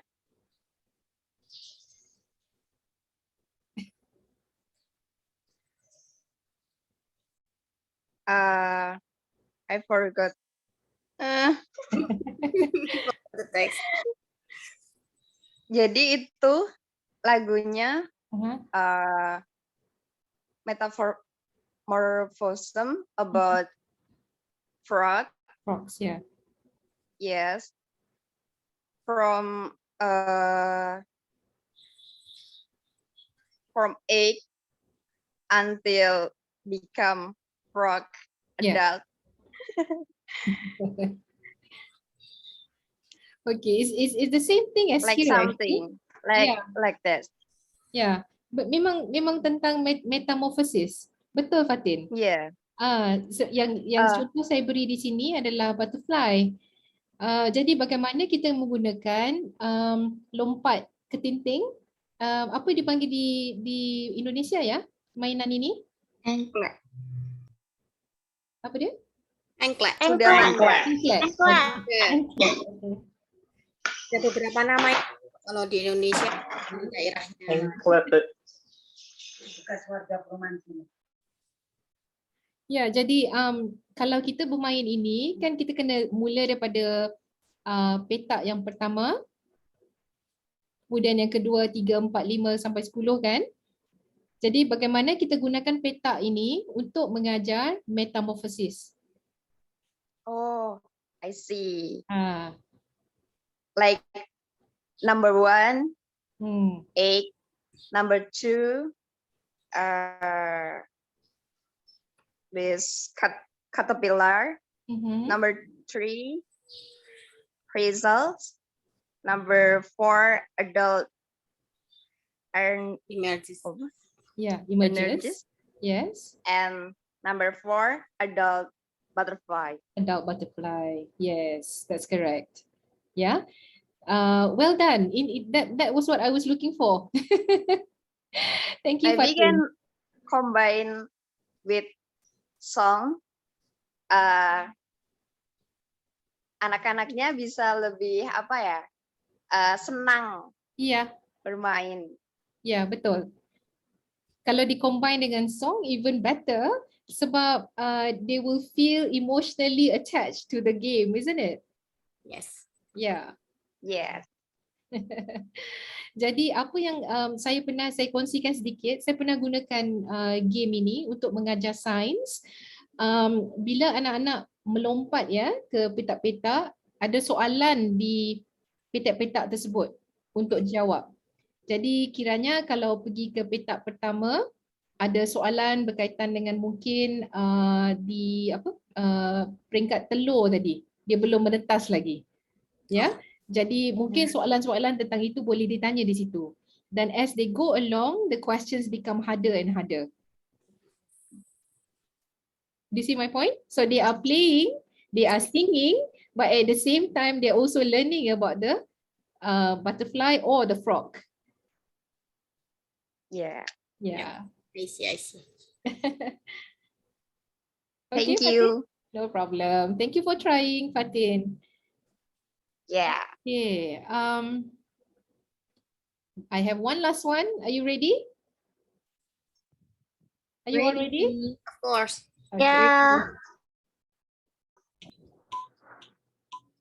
Ini berkaitan emosi ya, kita nak mengajar emosi. Hubungkan topik card melalui peraturan yang ada di game card, gitu ya Bu? Ya. Permainannya gasing ya. Permainannya guessing, tapi mengajarkan tentang topik card. Bagaimana kira-kira? Imajinasi.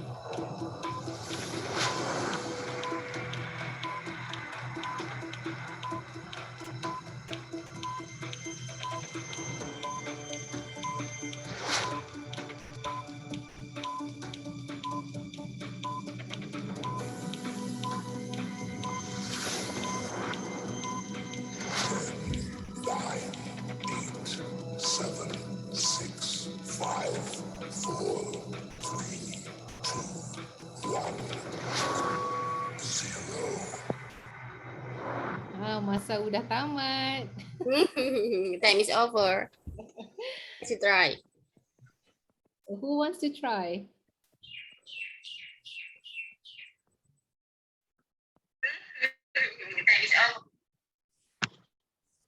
Anybody wants to try?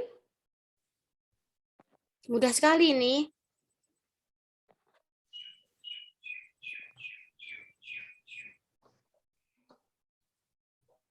Dinda Kurnia Ningrum.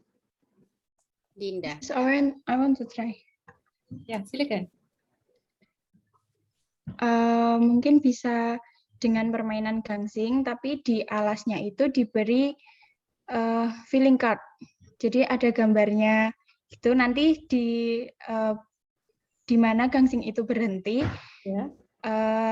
Anak-anak harus menirukan atau bermain peran sesuai dengan feeling yang didapat itu. Alhamdulillah, well done. Good job. Okay. So dia. Good job. Well done. Yeah. So I think the gasing is very famous kan dekat Indonesia? Yeah. Yeah. So yes, you can put the mat on the floor and they can role play. Yeah, main peranan ya. So it's role play. So you can use different things as well. So you can give points even. So emosi yang agak susah mungkin points yang lebih tinggi. Ya, emosi yang senang macam senyum saja ya, mungkin points dia agak rendah. So that's a way for you to find challenges. Yeah. Okay, terima kasih. Well done. Nanti Ibu Katon sedia hadiah ya. Siap. Siap. Oh, well done. Ataupun saya kirim daripada Malaysia nanti. Beli dekat Shopee. Okay. So sebagai pendidik ada saya sediakan sedikit apa tu rubrics ya untuk kita nilai bagaimana kebolehan ya anak-anak bila dia belajar. You can go through this tapi yang saya nak tekankan kita selalunya melihat kepada aktiviti yang kita libatkan mereka, cara mereka berkongsi tanggungjawab dalam permainan, cara mereka berkomunikasi, cara mereka berinteraksi dengan rakan-rakan, empathy. Empathy ni sangat penting ya sebab kita nak melihat bagaimana mereka sebenarnya socialize ya, how do they socialize with other people, with other kids, and bagaimana mereka respect other children ya. And the next bit is on the creativity. Ya, innovation and problem solving ini yang akan membina jati diri mereka, ya, how they will be building their ability towards different ways of what do you call it, capabilities, ya, different competencies when they progress to higher levels of learning. And the last one is teamwork. Teamwork ialah bagaimana mereka membantu each other, how do they help each other, ya. So you can go through these rubrics later. All my slides is ready for you to download, yeah. And these are, I hope, the key takeaways that you take away from my session. Number one is that you remember kalau boleh kita customize learning, ya. Kalau boleh kita customize learning. Maksud dia anak-anak diberi peluang untuk mencuba mengikut keupayaan masing-masing, ya. Kalau ada masa buatlah, ya. Jadi especially I think now dalam pandemik kita perlu melihat kepada keupayaan, ya, kompetensi anak-anak on their own, sebab bukan semua boleh buat kerja yang sama, ya. Bukan semua boleh buat aktiviti yang sama. Kadang-kadang mereka memerlukan perhatian yang lebih sedikit, ya, daripada yang lain. So the next one is availability of diverse knowledge sources. Maksud dia jangan gunakan satu saja bahan and you depend on it, ya. Satu saja bahan untuk mencari aktiviti ataupun idea ataupun kandungan, ya. Gunakan bahan-bahan yang lain di luar daripada kurikulum untuk meningkatkan kualiti yang boleh kita sampaikan kepada pelajar, ya. So increase your availability of diverse knowledge sources, ya. Yang ketiga ialah collaborative group learning, di mana boleh sediakan banyak peluang untuk kolaborasi, ya. Kolaborasi antara anak-anak sangat penting kerana ini membantu interaksi dan juga cara mereka akan membina social competency, ya. And the last one is assessment for deeper understanding. Ya, penilaian itu bukan hanya untuk mereka tahu, katakanlah macam tadi, proses metamorfosis. Tapi mungkin melihat kepada kalau proses ini tidak berlaku, apa akan terjadi kepada alam sekitar kita. Ya, walaupun anak-anak pada usia dini, saya rasa ini adalah satu soalan yang kita memang boleh bawa bincang, ya, dengan anak-anak supaya mereka understand, so that they understand the impact of what they're learning in the classroom with the things that is going on around them as well. Yeah, so relate that as much as possible. So this goes to deeper learning, ya, deeper learning dalam pembelajaran. So before I go, I want to introduce my apa yang tadi saya mention, my colleague, ya. Dulu dia student saya, sekarang dia sama mengajar dengan saya di universiti. You can take his website ni. His name is Chuakiman, chuakiman.net. If you go to this site, you can actually go to his YouTube. Ya, dalam YouTube dia banyak sangat video yang berkaitan dengan tools-tools yang boleh digunakan untuk mengajar. Ya, juga untuk pelajar-pelajar universiti yang mungkin memerlukan sedikit bantuan, ya, untuk katakanlah untuk menulis research paper for instance. Dia pun ada sediakan banyak resources dalam tu. And I think you will understand him because he speaks in bahasa. Most of his video is actually in bahasa. Ya, jadi this is a good resource that you might want to use. Sebab ramai pelajar Unimas memang depend on him. So yeah, he relates very well with students. Yeah. Okay, so itu saja yang saya nak share hari ini, dan semua slide saya ada di Wakelet. Kalau if you scan this QR code, you will be able to get to all my materials today. Ya, ada soalan tak anyone?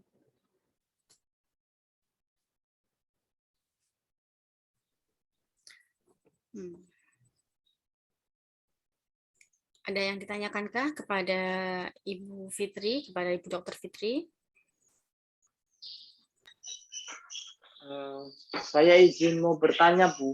Ya, silakan. Kan ada permainan itu kan ada yang bahasanya kalau udah dibentuk sentra-sentra itu loh, Bu. Dalam bentuk sentra. Dijelaskan saja. Ya, nah mungkin kalau dalam permainan model bentuk sentra dengan permainan yang seperti tadi Ibu Fitri berikan langsung model flycard dan sebagainya itu, sebenarnya lebih efektifnya yang mana ya, Bu ya? Oh, it depends on your students. It depends on what you are teaching. Ya, jadi mungkin ada games yang mungkin udah sedia ya, yang mungkin boleh dibeli, udah dikomersialkan, yang memang efektif for your group of students. Tapi sepanjang saya mengajar ya, saya banyak melihat kadang-kadang apa yang efektif for one group, it's not effective for another group. Ya, jadi kita sebagai pendidik kita perlu tahu bila kita nak menggunakan sumber yang kita ada. Ya, when are we going to use the resources that we have? We have to make that decision. So it doesn't really matter the kind of tools that you will use. It very much depends on who you are going to be teaching. That is the key point, because you will sesuaikan, you akan design and you akan sesuaikan kepada the group of students that you are teaching. Does that make sense? Ya? Iya, paham. Terima kasih. Sama. Ada yang hendak bertanya lagi kah?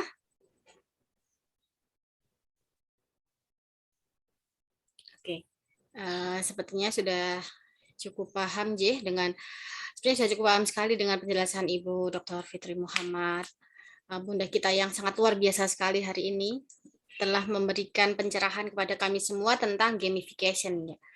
Jadi mungkin akan saya jembatani menjelaskan pemahaman kami. Gamification ini adalah kita mengambil pengetahuan atau pengalaman dari proses rules dari pelaksanaan game itu sendiri ya. Jadi kita mengadopsi. Misal dalam pembelajaran ingin mengenalkan tentang metamorfosis tadi, kita mengadopsi dengan permainan congklak atau engklek tadi, bagaimana kira-kira. Nah, berarti kita kan mengambil rules-nya. Kita tidak melaksanakan games-nya, akan tetapi kita mengambil rules di dalamnya untuk bisa menjelaskan, untuk mencapai tujuan pembelajaran kita hari ini. Jadi bisa sangat-sangat menarik sekali di sini, bisa menjadi inspirasi untuk mahasiswa yang akan mengambil proses skripsi ya. Nah, proses skripsi untuk menyusun proposal penelitian ini bisa sangat-sangat digunakan sekali untuk referensi. Saya mau pakai media apa ya? Saya mau menciptakan apa ya? Menganalisis apa ya? Ini bisa menjadi a good news ya, a good news yang biasanya hanya hal itu saja monoton seputar tentang itu, akan tetapi dengan adanya pencerahan hari ini tentang gamification, kita bisa membuka open mind ya, kita bisa membuka pikiran kita lagi tentang media apa nih yang akan saya pakai, saya mau pakai seperti apa lah ya itu. Terima kasih Ibu Dr. Fitri Suraya Muhammad, terima kasih sekali atas pencerahan yang luar biasa sekali ya. Saya rasa saya saja juga seperti ini ya gitu ya. Saya aja baru mengerti bagaimana prosesnya gitu. Semoga anak-anak atau adik-adik semua juga bisa lebih paham lagi nanti, dan bekal kami juga bisa untuk dijelaskan lagi nanti ketika proses pembelajaran. Oh ya Bunda, siapa ini yang menjadi, who is the winner? Siapa yang menjadi pemenang ini di antara tadi yang mencoba gamesnya tadi? I think kita ada ramai ya, Bima, Anindya, Ramadona sangat aktif, dan I think the last one tadi I forgot to get her name. Fatin, Mbak Dinda. Dinda, is it the last one tadi? Ya, Dinda Kurnianingrum ya. Saya tak ingat nama dah. Ya, Iya, Miss. Iya, Bu. Iya, Mbak Dia. Oh, Mbak Dia. Ya. Dia. Anindya pun ada kan tadi? Dia juga ada. Ya. Nanti akan mendapatkan gift present dari Bunda Fitri Soraya ataukah dari kami? Boleh aja, nanti saya kirimkan. No problem. Mungkin menjadi suatu kebanggaan dia, kebanggaan mendapatkan gift dari Malaysia. Malaysia. Boleh, Thank you so much. Boleh. Bu Fitri. Thank you, Cikgu. Thank you. Sangat bahagia Bunda. Nanti saya titipkan kepada Ibu ya. Ya. Okay. Masya Allah. Sebelum kita akhiri, izinkan saya untuk share screen tentang CV ya, atau riwayat hidup dari Bunda kita, Bunda Fitri. Panggil aja Bunda Fitri ya, Bunda ya. Panggil Fitri aja. Iya, biar lebih dekat. Nah, I'm so sorry.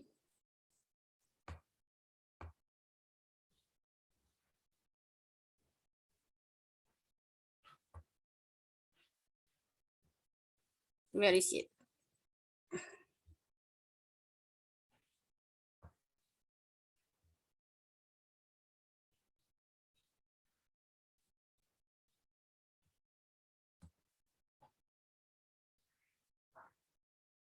Mohon tunggu sebentar, tadi sudah saya persiapkan.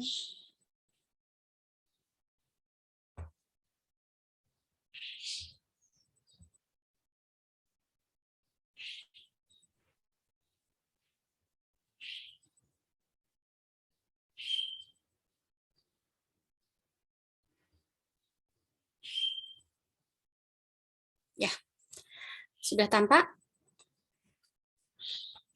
Belum? Sudah, Bu. Sudah, Bu. Udah, Bu. Udah. Ya, beliau ini mengajar di Fakultas Cognitive Science, Faculty of Cognitive Science and Human Development di Universitas Malaysia Sarawak ya, dari Unimas.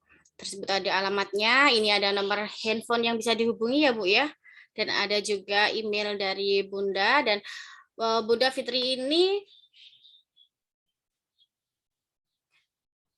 sudah melewati ini ya, banyak sekali mendapati pengalaman gitu kan pada program Bachelor in Education Hans Telsel University Putra Malaysia, kemudian Master of Art TESL ya Bun, bacanya TSL Pennsylvania State University, kemudian Doctor of Philosophy Education University of London. Dan beliau ini memang ahli di bidang educational technology atau e-learning, makanya amazing sekali ya beliau ketika menjelaskan tentang gamification, karena memang bidang keahlian beliau pada educational technology and e-learning, and then computer-based teaching and learning, computer-based teaching and learning, and then teaching and learning, and then teaching and ulangan tuh. Yeah. Teaching and learning. Berikut ini adalah hasil riset beliau, hasil publikasi beliau. Ya, ini publikasi ya Bunda? Ini research. Ya, pendidikan saya yang publication di bawah rasanya. Okay. Ini diambil daripada sistem, jadi bukan saya tulis. Ini banyak sekali penelitian-penelitian beliau yang nanti mungkin bisa menjadikan referensi ya adik-adik ketika menyusun skripsi apabila tertarik dengan educational technology ataupun e-learning ataupun dengan gamification. Nah, ini banyak sekali award dan penghargaannya pernah menerima Unimas Academic Award pada tahun 2018 dan juga Silver Award for Kalaka Language System Malaysian Technology Expo yang mengadakan oleh Kementerian Pendidikan Malaysia pada tahun 2021. Berarti baru saja ya Bunda ya? Ya. Ya, baru saja. Yang ini project ini kami kumpulkan bahasa-bahasa dialek ya di Malaysia.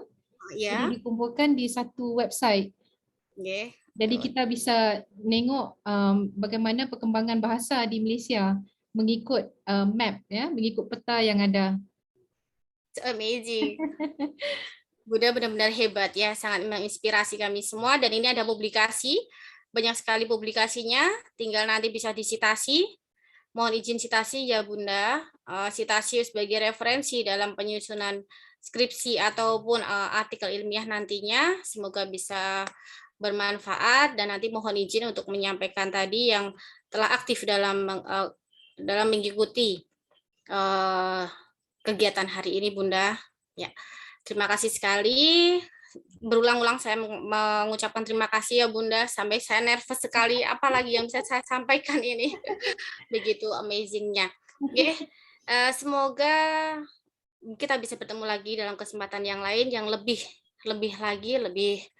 banyak lagi pesertanya dengan kami menanti ilmu-ilmu yang sangat luar biasa dari Bunda. Ya, silahkan dinyalakan dulu kameranya. Kita ambil foto dulu ya untuk kenang-kenangan hari ini. Nanti bisa di-share di media sosial dengan di-tag ada nama Bunda, ada IG kah? Ada Instagram? Ada. Ya, nanti bisa di-tag ya. Kita foto tag sambil diberi nama Bunda, di-tag nama Bunda nanti di Instagram. Oke. Jangan lupa PG PAUD UMS dan juga namanya Bunda. Bunda Dr. Fitri Suraya Muhammad. Oke, yuk saya hitung ya. 1, 2, 3. Oke, itu yang baru yang pertama. Wait.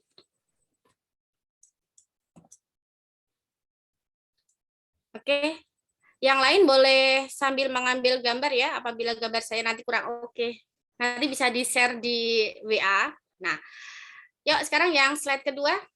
1, 2, 3. Ya, oke.